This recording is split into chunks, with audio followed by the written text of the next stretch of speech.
చేసిన TRS party మరియు RS Praveen Kumar గారి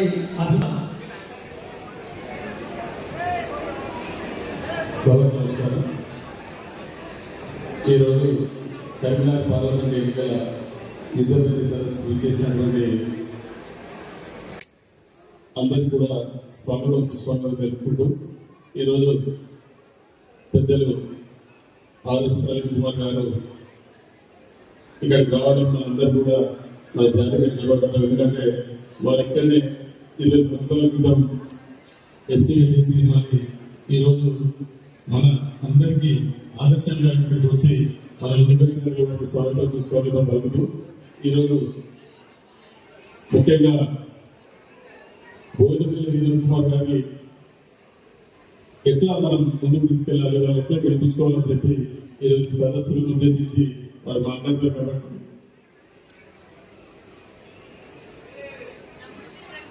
కాబట్టి ముఖ్య సందేశాలు ఉంటాయి.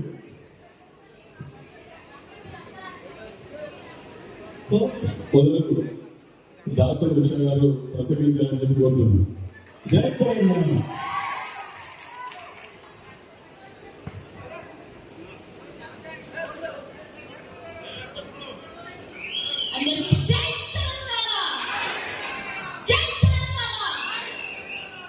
ముందుగా మన మహనీయులు మహాత్మా జ్యోతిబా ఫులే గారు, అదేవిధంగా డాక్టర్ బిఆర్ అంబేద్కర్ గారిని మనస్ఫూర్తిగా స్మరించుకుంటూ నేను ఈ కరీంనగర్ యుద్ధ సదస్సుకి విచ్చేసినటువంటి ముఖ్య అతిథి డాక్టర్ ఆర్ఎస్ ప్రవీణ్ కుమార్ గారు, అదేవిధంగా మరి మన వారి శిష్యురాలు కూడా నేను ఒక రకంగా మరి వారికి, అదేవిధంగా మనకి ఇక్కడ రాబోయే రోజుల్లో ఈ కరీంనగర్ పార్లమెంట్కి కాబోయే ఎంపీ గారికి, అదేవిధంగా ఇక్కడ కరీంనగర్ ఎమ్మెల్యే మన కన్నుల కమలాకరణ గారికి, ఇక్కడ వచ్చిన పెద్దలందరికీ, శ్రీనివాసరావు గారికి, ఇక్కడికి వచ్చిన పెద్దలందరికీ కూడా ప్రత్యేకంగా మరి మంటూ టెండర్ని సైతం ఎదుర్కొని ఎక్కడో మూల గ్రామాల నుంచి మన తెలంగాణ గొంతుగా వినిపించడానికి ఆటోలు దొరికితే ఆటోలు, బండ్లు, మన కార్లు ఏది దొరికితే అది, కొంతమంది సైకిళ్ళ మీద కూడా, గాలి మెడకల మీద కూడా మరి ఈ సదస్సుకు విచ్చేసినటువంటి మన తెలంగాణ బిడ్డలందరికీ కూడా ఒక్కసారి మరొకసారి జై తెలంగాణ. ఈ సదస్సుకి రావడానికి నా స్వాగతం, నడుము కట్టుకొని రావడానికి నా స్వాగతం. మొట్టమొదటిగా నేను ఒక పద్మశాలి బిడ్డని, మా కుల వృత్తి చేనేత, అట్లాంటి చేనేత బిడ్డలకి నేను జిఎస్టీ విధించి వాళ్ళపైన ఒక భారం మోపుతుంది బీజేపీ సర్కార్. ఈ కేంద్ర సర్కార్ ఈ విధంగా భారం మోపుతుంటే ఇక్కడ నుండి మనం చేనేతల్ని కాపాడుకోవాలి అని చెప్పి ఒక్క గొంతుగా కూడా ఇవ్వగలిగలేదు. ఆనాడు మన కేటీఆర్ అన్న పోస్ట్ కార్డుల మీద పత్రాల లేఖలు రాసి పంపించిండు జిఎస్టీని రద్దు చేయాలి అని చెప్పి. ఆనాడైనా ఈనాడైనా మా చేనేతలకి ఆడుతున్నది కేటీఆర్ అన్న. అక్కడ ఉన్న సిరిసిల్ల ప్రాంతం వాస్తవ్యులందరికీ కూడా మరి రానున్న రోజుల్లో కూడా మన చేనేతల్ని కాపాడుకోవాలని అంటే మనకి మళ్ళా అదే గొంతుగా కావాలి. ఆ గొంతుకనే మన తెలంగాణ గొంతుగా, ఆ గొంతుకనే మన బీఆర్ఎస్ జెండా, గులాబీ జెండా గొంతుగా.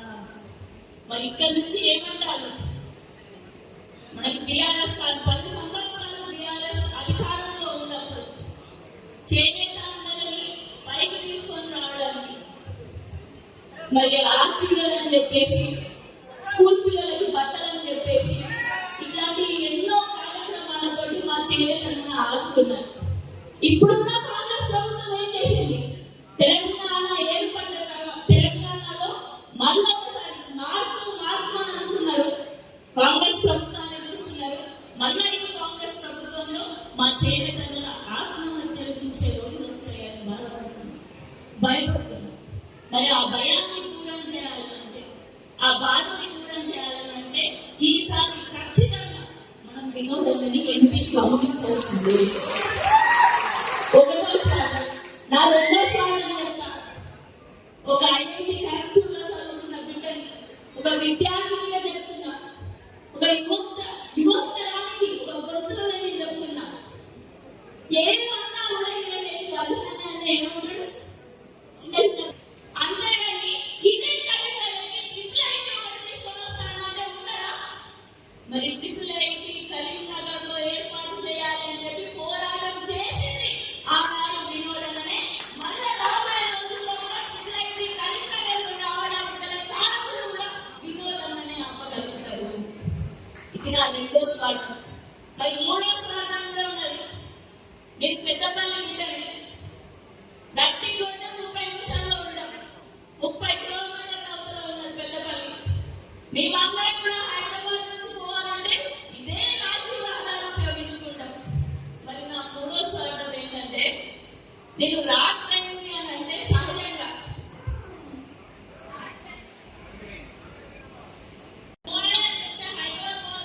హైదరాబాద్ నుంచి రావాలనుకున్నా అర్ధరాత్రులు ట్రావెల్ చేస్తే ఇబ్బంది. అదో తలకాయ అని చెప్పి ఎమర్జెన్సీ అయితేనే అర్ధరాత్రిలో పోతాం. మిగిలిన ప్రతిసారి పోస్ట్ పోన్ చేసుకోవాల్సి వస్తుంది. కానీ బంతి సంఖ్య అన్న ఉన్నన్ని రోజులు ఈ దాడి గురించి అసలు దిక్కే లేకుండా పోయేది. ఎన్ని యాక్సిడెంట్లు జరిగినా కూడా పట్టించుకునే నాదుడు లేడు. కానీ వినోదంగా ఈ రాజీవ్ రహదారిని ఖచ్చితంగా జాతీయ రహదారిగా చేస్తాము అని చెప్పేసి మాటిచ్చి జాతీయ రహదారిగా మారిస్తే తప్పకుండా నా పెద్దపల్లికి పోయే ప్రాంత వాస్తవ్యులకి కూడా ఇబ్బంది లేకుండా, మీరు దేనికి భయపడకుండా కూడా రాత్రుల్లో కూడా మేము ప్రార్థన చేయడానికి మాకు వీలుంటుంది. మరి ఈ మూడు స్వార్థాలతో నేను అంటున్నా, ఒకనాడు ఏ పార్లమెంట్ లోనైతే మనం ఉంటేనే మన తెలంగాణని మనం తెచ్చుకోగలుగుతాము అని చెప్పేసి కేసీఆర్ గారు నడుము బిగించి వినోదంగా కూడా 30 ఏళ్ళు పొలిటికల్ పార్టీలతో మాట్లాడి అదే పార్లమెంట్ నుంచి ఢిల్లీ మెడలి కూడా వచ్చి మన తెలంగాణని ఇచ్చారు. మళ్ళా అదే పార్లమెంట్ సాక్షిగా నేను రైతన్న కన్నీళ్లు తుడవాలన్నా, నిరుద్యోగులకి గొంతుకు కావాలన్నా, మన మహిళలకి సుఖ సంతోషాలతో ఉండాలన్నా మా చేనేత అన్నలు ఆత్మహత్యలు చేసుకోకుండా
మరి దాన్ని ఢీకొట్టాలి అని అంటే మనం కూడా ద్వేషపూరిత రాజకీయాలు కాదు, కలిసి రాజకీయాలు చేయాలి.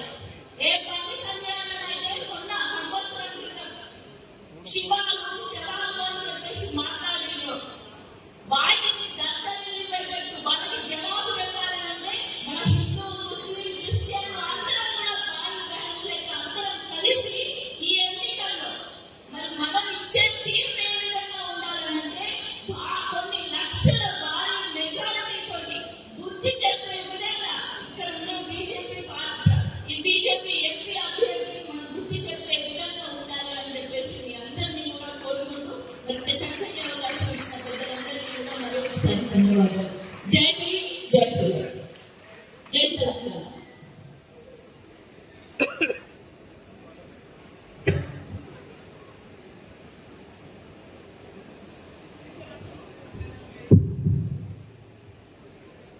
Thank you. చిట్టి చాలా వస్తుంది, అయితే సమయం వల్ల కొంతమంది ముఖ్యులతో మాట్లాడడం జరుగుతుంది. దయచేసి అభివృద్ధిగా భావించదు. ఈ టైంలో సార్ అంటే ఈ సార్ ఒకవేళ వేరే పార్టీలలో ఉంటే ఎమ్మెల్సీలు ఇచ్చి మంత్రులు ఇచ్చి ఎన్నో చేసేది ఉన్నాయి, కానీ పని చేసేటువంటి కేసీఆర్ ప్రభుత్వంలో చేయలేదు. వాళ్ళకి చెప్పల ద్వారా మనం స్వాగతం పట్టాలి. మా జాతీయ మాత్రం ఒక పార్టీ ఉన్నది, ఆ పార్టీ ఎందుకని మా సార్ టైంకు బరాబర్ మాకు ఆదుకోవడానికి వచ్చేది. అంటే వారు మా జాతిలో కూడా ముఖ్యమైనటువంటి వ్యక్తి కాబట్టి అందరూ కూడా చాలా సంతోషంగా, అంటే వేరే పార్టీలలో ఇంకా వేరే పార్టీలలో కూడా చాలా మంది రావాల్సింది, వాళ్ళందరూ కూడా స్వాగతం అందరూ కూడా రావాలి అంటే అసలు టైం వచ్చింది. కాబట్టి మా సార్లో ఇప్పటి నుంచి మాకు అన్ని కూడా మా సార్ అయితే మా జాతికి అయితే మాకు అందరికీ కూడా మాకు సార్ మాకు పెద్దగా మేము భావిస్తున్నాం. కేసీఆర్ గారు మాకు ఏదైతే మాకు ఫస్ట్ నుంచి మేము మా నాయకుడే చెప్పుకుంటున్నాం. ఇప్పుడు మా జాతీయ నాయకుడు ప్రవేశాలని సందర్భంగా చెప్పుకుంటున్నాం. ఇప్పుడు బీఎస్పీ మాజీ అధ్యక్షుడు రవికర్ గారు దయచేసి 2 నిమిషాలు మాట్లాడాలి, ఎందుకంటే సమయం లేదు. అందరూ కూడా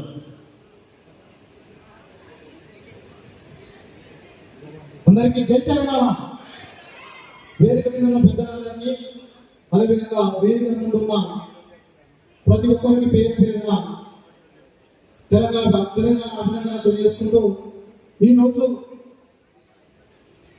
కరీంనగర్ పార్లమెంటు స్థాయి యుద్ధ పేద సదస్సుకు ఇచ్చేసినటువంటి ప్రతి ఒక్కరికి ధన్యవాదాలు తెలియజేసుకుంటూ, ఒకటి ముందుగా డాక్టర్ ఆర్ఎస్ ప్రవీణ్ కుమార్ గారి గురించి ఒక 2 నిమిషాలు చెప్తాను. డాక్టర్ ఆర్ఎస్ ప్రవీణ్ కుమార్ గారు ఏ నిర్ణయం తీసుకున్నా ఆయన ఉద్యోగ దీక్ష చరిత్రలో కానీ లేకపోతే ఇప్పుడు రాజకీయ చరిత్రలో కానీ ఏ నిర్ణయం తీసుకున్నా అదొక సంచలనం ఈ రాష్ట్రంలో. ఎందుకు అంటే ఉద్యోగం రాజీనామా చేసిన తర్వాత ఈ రాష్ట్రంలో ఒక సంచలనం స్టార్ట్ అయింది. అదేవిధంగా బహుజన సమాజ్ పార్టీ రాజీనామా చేసి మరొక సంచలనం చేసింది. కానీ తను ఉద్యోగం చేయడానికి రాజీనామా చేయడానికి ఒకటే చెప్పాడు, నేను 25 సంవత్సరాలు ఉద్యోగం చేసినా నాకు సంతృప్తి జరగలేదు, ఒక్కసారి కూడా సంతృప్తి జరగలేదు. కానీ నేను ఉద్యోగం రాజీనామా చేసిన తర్వాత 99% మందికి నేను సేవ చేయాలంటే రాజకీయాలే ముఖ్యం కాబట్టి రాజకీయాలలో ఉండి నేను సేవ చేస్తానని చెప్పి డాక్టర్ ఆర్ఎస్ ప్రవీణ్ కుమార్ గారి వల్ల మనం రావడం జరిగింది. ఒకవేళ ఇప్పుడు డాక్టర్ ఆర్ఎస్ ప్రవీణ్ కుమార్ గారు గురుకులాన్ని కార్యక్రమం చేసి 9 సంవత్సరాలనే గురుకుల వ్యవస్థను ఆత్మహత్య శిఖరాల దగ్గరికి తెప్పించినటువంటి ఘనత డాక్టర్ ఆర్ఎస్ ప్రవీణ్ కుమార్ గారు. కాబట్టి ఇవాళ డాక్టర్ ఆర్ఎస్ ప్రవీణ్ కుమార్ గారు ఈ బీఆర్ఎస్ పార్టీకి వచ్చింది. చాలా మంది ఏమంటున్నారు, మునిగిపోయే నావని బీఆర్ఎస్ పార్టీ అంటారు. మునిగిపోయే నావలను బిడ్డ కాంగ్రెస్ కానీ బీజేపీ చెప్తున్నాం, రేపు మిమ్మల్ని ముంచే పార్టీ ఇది సునామీ అవుతుంది అని చెప్పి గుర్తు పెట్టుకోవాల్సిన అవసరం ఉంది. అదేవిధంగా ఇలా బీజేపీ పార్టీ మేము హిందువులము ప్రమాదంలో అంటున్నాం. ఈ దేశంలో 10 సంవత్సరాలు హిందువుల పేరు చెప్పి దేవుని పేరు చెప్పి రాజ్యమవుతున్నది ఇలా బీజేపీ పార్టీ. అంటే మీరు 10 సంవత్సరాలు ఈ దేశాన్ని ఏలడంలో ఫెయిల్ అయినా అని చెప్పి మేము బీఆర్ఎస్ పార్టీ తరఫున అడుగుతున్నాం. కాబట్టి ఈ రాష్ట్రంలో కరీంనగర్ పార్లమెంటు నుండి 1500 ప్రశ్నలు అడిగి పార్లమెంటును అదలాకుతలం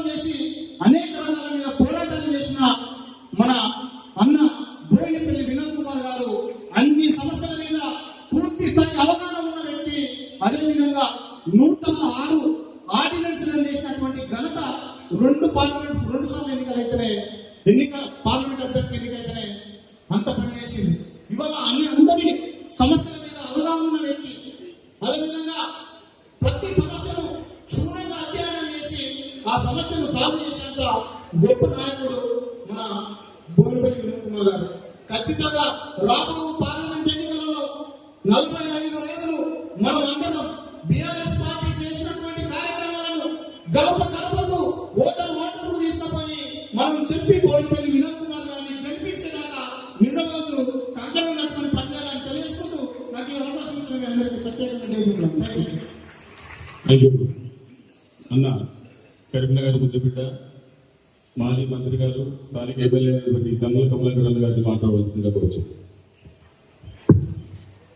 జై తెలంగాణ, జై భీమ్.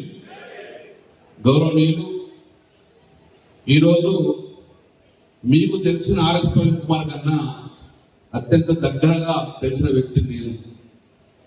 బహుశా 2002 సంవత్సరం అప్పుడు నేను మున్సిపల్ కార్పొరేటర్, సుమారు 22 సంవత్సరాల క్రితం జరిగిన విషయం ఇది. వారు ఎస్పీ, నేను అప్పుడు మున్సిపల్ కౌన్సిలర్.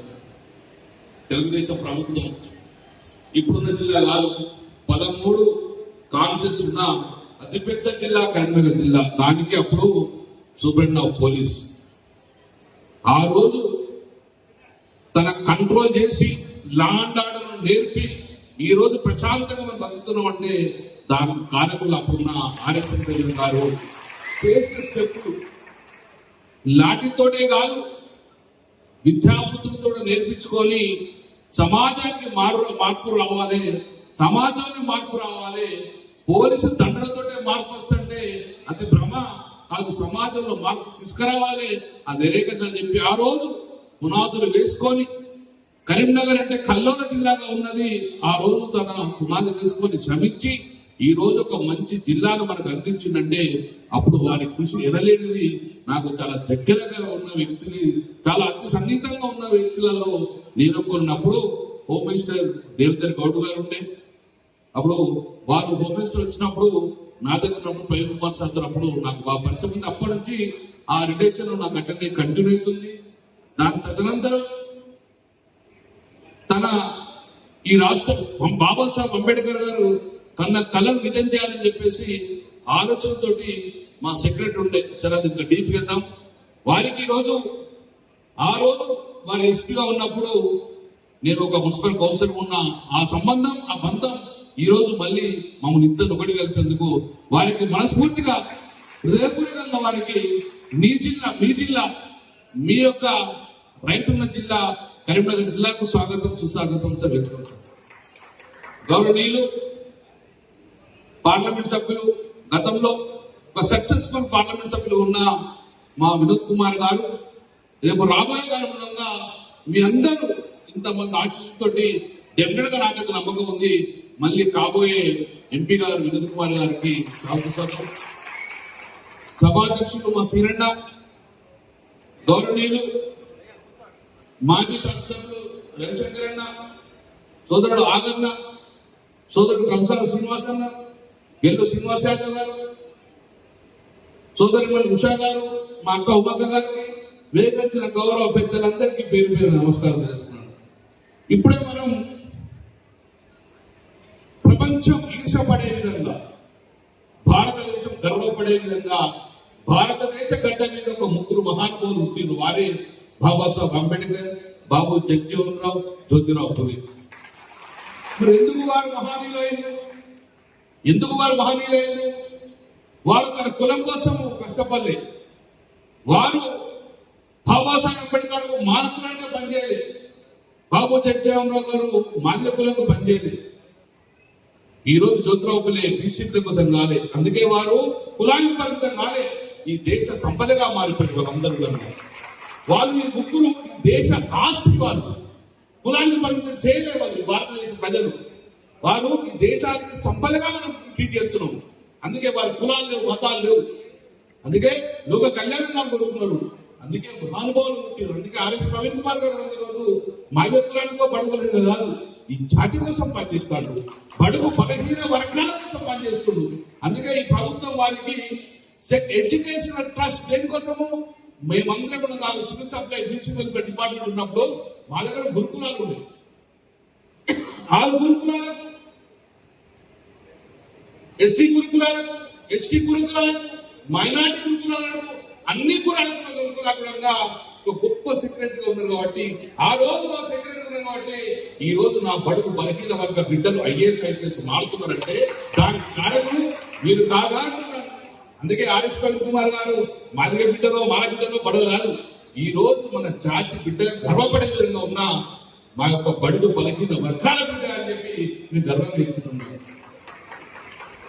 అందుకే ఈరోజు వారిద్దరు వచ్చారు, ఇద్దరు భావాలు పడే టిఆర్ఎస్ కలిసినప్పుడన్నా ఇద్దరు భావాలన్నా ప్రజల సమాజం, ప్రజల బడుగు బలహీన వర్గాలు చేర్చుకోలే నాయకులుగా ఉన్నారు. అందుకే ఈరోజు వీరి గెలుపు కోసం వారు వచ్చేప్పుడు వారి గెలుపు కోసం మీరు కూడా పోవాల్సిన బాధ్యత ఉంటుంది రేపు పొద్దున. ఎందుకంటే భావాలని ఒకటి. మరి ఎందుకు వినోద్ కుమార్ గారు గెలవాలి, ఎందుకు గెలిపించాలి అంటే ఒకటే క్వశ్చన్ మరి ఆర్ఎస్ ప్రవీణ్ కుమార్ గారు గెలవడం ఎంత సత్యమో, ఎంత అవసరమో వినోద్ కుమార్ గారు గెలవడంగా అంత అవసరం మీరు రాష్ట్రానికి. ఎందుకు అవసరం? ఈ రోజు కరీంనగర్ నగరము ప్రవీణ్ కుమార్ సార్ చూసే కరీంనగర్ నగరం వేరు, ఇప్పుడు నగరం వేరు. 40-50 సంవత్సరాలు మార్పులని కరీంనగర్ టీఆర్ఎస్ ప్రభుత్వం గొప్పగా మారిందంటే దానికి కారణం వినోద్ కుమార్ గారు చెప్పకనే చెప్తాం. స్వతంత్రం వచ్చి 70 సంవత్సరాలలో ఎక్కడ వేసిన దొంగలాగా ఉన్న కరీంనగర్ నగరము తెలంగాణ రాష్ట్రం రాగానే 40-50 సంవత్సరాల స్పీడ్తో డెవలప్ అయిందంటే దానికి కారణం ఆ రోజు ముఖ్యమంత్రి కేసీఆర్ గారు తీసుకున్న చొరవగా కరీంనగర్ స్మార్ట్ సిటీ రావాలి అని పోరాటం చేసినాం. భారతదేశంలో కేంద్ర ప్రభుత్వం 2 తెలంగాణకు స్మార్ట్ సిటీ జిల్లాలు కూడా జరిగింది. ఒకటి వరంగల్, ఒకటి హైదరాబాద్. కానీ ఆ రోజు కేసీఆర్ గారు హైదరాబాద్ ఇట్లా డెవలప్ చేస్తా, కానీ కరీంనగర్ కావాలి అని నన్ను వినోద్ కుమార్ అడిగించి మీరు ఏం చేస్తున్నట్టు లేదు, కానీ కరీంనగర్ స్మార్ట్ సిటీ రావాలని చెప్పి అర్హత లేదు. మనకన్నా ముందు నిజామాబాద్ ఉన్నది, రామగుండం ఉన్నది, ఖమ్మం ఉన్నది. అర్హత సాధించిన 10 లక్షల జనాభా కావాలంటే ఆ రోజు కేసీఆర్ పంపిస్తే ఆ రోజు పోరాటం చేసింది. వారు ఎంపీ, నేను ఎమ్మెల్యే, వారు పోరాటం చేసిండ్రు, సాధించుకున్నాడు. కానీ పోరాటం చేస్తే మీరు బీజేపీ కాదు కదా, ప్రభుత్వం బీజేపీ ప్రభుత్వం, మోదీ ముఖ్యమంత్రి గారు, ప్రధానమంత్రి ఉన్నారు, వెంకయ్యనాయుడు మంత్రిగా ఉన్నారు. మరి ఇక్కడ నుంచి టీఆర్ఎస్ పార్టీ ఎంపీగా పోయి తన గణాన్ని పార్లమెంట్ వినిపించేసి సాధ్యం కావాల్సింది అసాధ్యమైన దాన్ని సాధ్యం తీసుకొచ్చింది. అంటే ఎందుకంటే ప్రశ్నించే గొంతుగా మారిపోయింది కాబట్టి ఆ రోజు స్మార్ట్ సిటీ తీసుకొచ్చాం. బీజేపీ కాదు కదా, ప్రభుత్వం బీజేపీ నుంచి కావచ్చు, కానీ న్యాయమైన పోరాటం కోసము ఒక గొంతుగా ప్రశ్నించింది. తప్పక ఆ రోజు ప్రభుత్వం వంగి మెడలు వంచడమో ఏం చేసినమో ఉత్తరంగా స్మార్ట్ సిటీ తీసుకొచ్చిన ఘనత వినోద్ కుమార్ వచ్చింది. ఎన్ని వేల కోట్లతో అద్భుతంగా మారిపోయింది. 40-50 సంవత్సరాల దరిద్రం పోయింది, అద్భుతంగా మారిపోయింది. మరి ఈ రోజు అప్పుడు వినోద్ కుమార్ గారు పార్లమెంట్ సభ్యులు ఉన్నాడు కాబట్టి కదా ఇంత నిధులు వచ్చింది. మరి ఇప్పుడున్న అటు కేంద్రంలో బీజేపీ ప్రభుత్వం ఉన్నది, రాష్ట్రంలో కాంగ్రెస్ ప్రభుత్వం ఉన్నది. మీరు గొంతుగా కాలేదు, ప్రశ్నించే గొంతుగా కాలేదు. ఎక్కడైతే ప్రశ్నించే గొంతుగా కాలేదో అభివృద్ధి ముందు పడతారు. మరి ప్రశ్నించే గొంతుగా కావాలంటే మళ్ళీ వినోద్ కుమార్ గారు పొద్దున పార్లమెంట్ లో మాట్లాడితే ప్రసిద్ధి గొంతుకైతే మన అభివృద్ధి అవుతుంది. నేను ఎమ్మెల్యే కలిసాను, నాకు తోడుగా ఉండాలి. రైల్వేలు కానీ, నేషనల్ హైవేస్ కానీ ఇంకా నిధులు సక్రమంగా రావాలంటే నాకు తోడుగా ఉండాలంటే, ఈ నగరం ముందుకోవాలంటే, ఈ జిల్లా ముందుకోవాలంటే, అభివృద్ధిగా ముందు సాగాలంటే మళ్ళీ మీ అందరూ ఆశిస్తుంటోండి. ఒక ప్రశ్నించే కొడుకు పార్లమెంట్ లో వస్తే పార్లమెంట్ లో తన వాణి వినిపించి వాయిస్ వినిపిస్తే రేపు జిల్లా అగ్రగామి ఉండేందుకు మన కోసం కాదు కదా, భావి తరం కోసం ఉపయోగపడటం మనం తెలుసుకుంటే 5 సంవత్సరాలు వారి పరపంలకు నిదర్శనం అవుతామండి. అందుకే దయచేసి మనందరంగా ఈ రోజు వినోద్ కుమార్ గారు గెలవడము వారికి అవసరం కాదు, వినోద్ కుమార్ గారు మనకు అవసరము, మన జిల్లాకు అవసరం. కాబట్టి మీరందరూ ఆశీర్వదించాలని చెప్పి మనస్ఫూర్తిగా జై తెలంగాణ, జై థ్యాంక్ యూ. దళిత జాతి ఇంకా అభివృద్ధి చెందాలంటే ఆర్థికంగా ఎదగాలని చెప్పి దళిత బంధు పథకాన్ని ప్రవేశపెట్టినటువంటి ముఖ్యమంత్రి గారు అప్పుడు వినోద్ కుమార్ గారి దయ వల్ల నేను నా జాతికి సేవ చేసినటువంటి అవకాశం ఇప్పించింది వినోద్ కుమార్ సారే. అప్పుడు నన్ను ఎస్సీ కార్పొరేషన్ చైర్మన్ చేసి దాదాపు ఈ జిల్లాలో 18,021 మందికి దళిత బంధు ఇప్పించేటువంటి సహకారం చేసినటువంటి వినోద్ కుమార్ గారి అప్పుడు నన్ను పెట్టింది కూడా వినోద్ కుమార్ సారే. వారికి సందర్భంగా ధన్యవాదాలు చెప్తూ వారి మాట్లాడవచ్చుగా కోవచ్చు. సభా నిర్వహణలో మిత్రులు బండి శ్రీనివాస్ గారు, మరి నేటి మన ముఖ్య అతిథి, మనకందరికీ సమాజంలో ఉన్నటువంటి బడుగు బలహీన పేద వర్గాల అభివృద్ధి కోసం ఆలోచన చేసి ఒక దిక్సూచిగా నిలబడినటువంటి మిత్రులు ఆ గారు, పూల ఉమ్మక్క గారు, రవిశంకర్ గారు, ఉషా గారు, తోట ఆగయ్య గారు, అదేవిధంగా ఆర్ఎస్ ప్రవీణ్ కుమార్ గారితో మరి ఉద్యమ పార్టీ అయినటువంటి బీఆర్ఎస్ పార్టీలో వచ్చేసినటువంటి చాలా మంది సీనియర్ నాయకులు ఉన్నారు. ఇక్కడ ఇంతకుముందు రవి గారు మాట్లాడారు, శేఖర్ గారు ఉన్నారు, అదేవిధంగా సంజయ్ గారు ఉన్నారు, ఇంకా చాలా మంది వ్యక్తులు ఉన్నారు. వాళ్ళందరికీ పేరు పేరున మరి మా విద్యార్థి నాయకుడు గిరి శ్రీనివాస్ గారు, తర్వాత మన బీఆర్ఎస్ లో చాలా మంది ఈరోజు ఇక్కడికి వచ్చేసినటువంటి మరి దళిత ఉద్యమాన్ని ముందుకు తీసుకెళ్ళినటువంటి చాలా మంది సీనియర్ నాయకులు ఉన్నారు. సోదరుమణులకి అందరికీ పేరు పేరున నమస్కారాలు. సమయం లేదు కాబట్టి క్లుప్తంగా మరి మాట్లాడదాం అనుకున్నాం. ఎందుకంటే మన ముఖ్య అతిథి చాలా విషయాలు మాట్లాడాలి కాబట్టి, ఆర్ఎస్ ప్రవీణ్ కుమార్ గారు మాట్లాడాలి కాబట్టి ఇంకా చాలా మంది మిత్రులు మేము మాట్లాడతాం అందరూ ఇప్పుడు నా మొహాలు చూసి అందరికీ అడిగారు, క్షమించాలని చెప్పి కోరుతూ తొందరగా ముగిద్దాము అనే ఉద్దేశం కాదు, వారి మాటలు ఎంతసేపు విందామనే ఉద్దేశంతో మాత్రమే మనం ఇది అయిపోయిన తర్వాత భోజనాలు చేసి పోదాము. మండు టెండలో ఇంతమంది ఈ సమావేశానికి వచ్చినందుకు మీకు అందరికీ పేరు పేరున నా నమస్కారం. మొదటిగా మన ముఖ్య అతిథి ఆర్ఎస్ ప్రవీణ్ గారు 2012లో వారు సెక్రటరీగా వచ్చారు మన సోషల్ వెల్ఫేర్ పాఠశాలకి. దానికి ఒక సంస్థ ఉన్నది, దానికి సెక్రటరీగా వచ్చారు. సమైక్య ఆంధ్రప్రదేశ్లో 2014లో తెలంగాణ రాష్ట్రం ఏర్పడ్డది. ఏర్పడ్డ తర్వాత ఆఫీసర్లు ఇక్కడున్న ఆఫీసర్లు అక్కడ పోయారు, అక్కడున్న వాళ్ళు ఇక్కడికి వచ్చారు, మార్పులు చేర్పులు అన్ని జరిగినాయి. జరగని మార్పు ఒకటే, అది ఆర్ఎస్ ప్రవీణ్ కుమార్ గారి సెక్రటరీ. కేసీఆర్ గారు ప్రవీణ్ గారితో మాట్లాడుతూ 200 పైచిలుకు ఉన్నటువంటి పాఠశాలని, గురుకుల పాఠశాలలు, సోషల్ వెల్ఫేర్ హాస్టల్స్ కానీ ఇవన్నిటి దాదాపు 1000 పాఠశాలలుగా తీర్చిదిద్దినటువంటి పాత్ర ముఖ్యమంత్రి, ఆనాటి ముఖ్యమంత్రి కేసీఆర్ గారికి ఆలోచనలు రేకెత్తించి దాన్ని అమలు చేసినటువంటి మిత్రులు, పెద్దలు ఆర్ఎస్ ప్రవీణ్ గారు. నేను విద్యార్థి రాజకీయాల నుంచి వచ్చినాను, వామపక్ష విద్యార్థి రాజకీయాలు, ఆల్ ఇండియా స్టూడెంట్స్ ఫెడరేషన్ లో వచ్చినాను. 14వ ఏటలో నేను పాఠశాల 10వ తరగతి పాస్ అయి గవర్నమెంట్ జూనియర్ కాలేజ్ హన్మకొండలో చదివి, తదనంతరము గవర్నమెంట్ కాకతీయ డిగ్రీ కళాశాలలో డిగ్రీ చేసి, కాకతీయ యూనివర్సిటీ కాలేజ్ ఆఫ్ లాలో మరి న్యాయశాస్త్రం చదివి న్యాయవాది వృత్తిలో ఉన్న సందర్భంలో నేను చాలా సందర్భాల్లో విద్యార్థి నాయకుడు ఉన్నప్పుడు సోషల్ వెల్ఫేర్ హాస్టల్స్ లో భోజనం చేసి వాళ్ళతో పడుకున్నటువంటి రోజులు నాకు చాలా తెలుసు.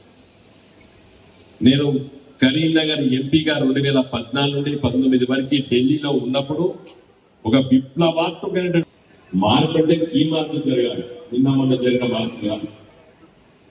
ఏం చేసేందుకు ఆర్ఎస్ ప్రవీణ్ గారు కేంద్రంలో ప్రభుత్వము సెంట్రల్ యూనివర్సిటీస్ ఉంటాయి,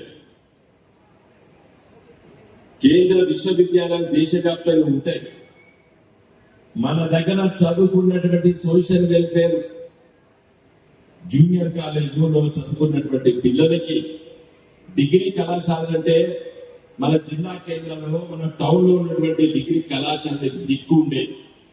కానీ చట్ట ప్రకారంగా ప్రతి విద్యార్థి భారతదేశంలో ఉన్నటువంటి 28 రాష్ట్రాల్లో ఉన్నటువంటి కేంద్ర యూనివర్సిటీ, సెంట్రల్ యూనివర్సిటీస్ లో కూడా మన అర్హులం. కానీ దురదృష్టవశాత్తు ఎవరికీ తెలియదు. ఎవరికి తెలుసు? ఉన్నత వర్గాల పిల్లలకు మాత్రమే తెలుసు. ఒక 2-3 జనరేషన్లు చదువుకున్నటువంటి తల్లిదండ్రుల పిల్లలకు మాత్రమే తెలుసు.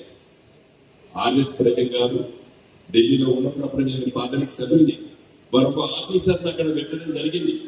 మేము ఆలోచన చేసిన తర్వాత ఇవాళ 1000 మంది పిల్లలు మన సోషల్ వెల్ఫేర్ హాస్టల్లో చదువుకునేటువంటి దళిత బిడ్డలు, ఆడబిడ్డలు ఇవాళ ఈటానగర్లో చదువుతున్నారు, గౌహతిలో చదువుతున్నారు, త్రివేణిలో చదువుతున్నారు, బొంబాయిలో చదువుతున్నారు, ఢిల్లీలో చదువుతున్నారు, కాశ్మీర్లో చదువుతున్నారు.